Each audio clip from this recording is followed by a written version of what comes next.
बढ़ते हुए ग्वालियर से अगली खबर। चंबल में औद्योगिक विकास की गति धीमी होने के चलते ऊर्जा मंत्री प्रद्युमन सिंह तोमर का भरे मंच पर दर्द उभर कर सामने आया। मंत्री प्रद्युमन सिंह तोमर ने केंद्रीय मंत्री ज्योतिरादित्य सिंधिया से यह तक कह दिया कि महाराज, ग्वालियर चंबल के विकास के लिए आपके दरवाजे पर बैठना पड़ा तो बैठ जाऊंगा। आपसे निवेदन है कि अगर ग्वालियर विकास के लिए आपको सीमा भी लांघनी पड़े तो लांघ दीजिए। प्रद्युमन सिंह तोमर की तरफ से यह अपील की गई ज्योतिरादित्य सिंधिया से।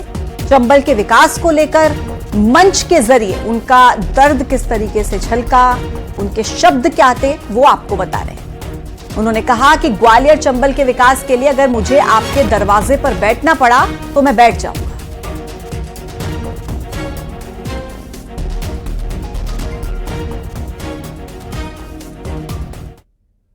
मेरी महाराज श्रीमंत ज्योतिरादित्य सिंधिया जी साहब, आपसे सेवक की विनती है कि आपको आगे आना ही पड़ेगा।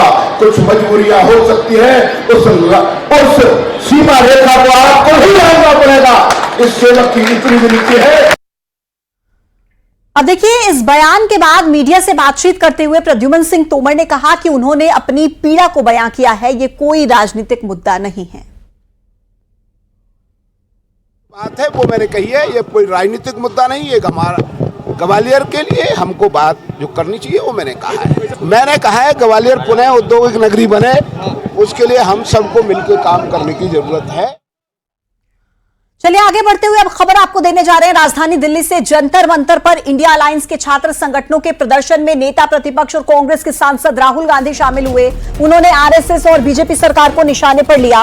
राहुल गांधी ने आरोप लगाया कि आरएसएस देश का भविष्य और शिक्षा व्यवस्था को खत्म करने में लगा हुआ है। राहुल गांधी ने छात्रों से देशव्यापी आंदोलन की अपील की और हर यूनिवर्सिटी में विरोध प्रदर्शन करने के लिए कहा। बेरोजगारी, महंगाई के मुद्दों पर भी उन्होंने सरकार को घेरा और सरकार की चुप्पी को लेकर भी उन्होंने सवाल उठाए।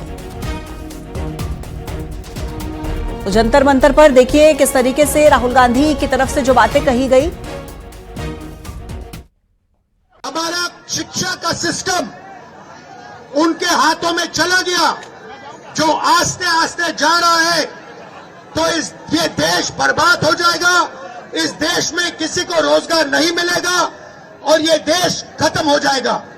तो मुझे बहुत खुशी है कि सारे के सारे स्टूडेंट्स ऑर्गेनाइजेशन आज यहां आए हैं, क्योंकि आपकी जिम्मेदारी बनती है कि देश के स्टूडेंट्स को बताया जाए कि आज हिंदुस्तान की यूनिवर्सिटीज के सारे वाइस चांसलर आरएसएस नॉमिनेटेड है और आने वाले समय में स्टेट यूनिवर्सिटीज के वाइस चांसलर आरएसएस के नॉमिनेशन से बनेंगे।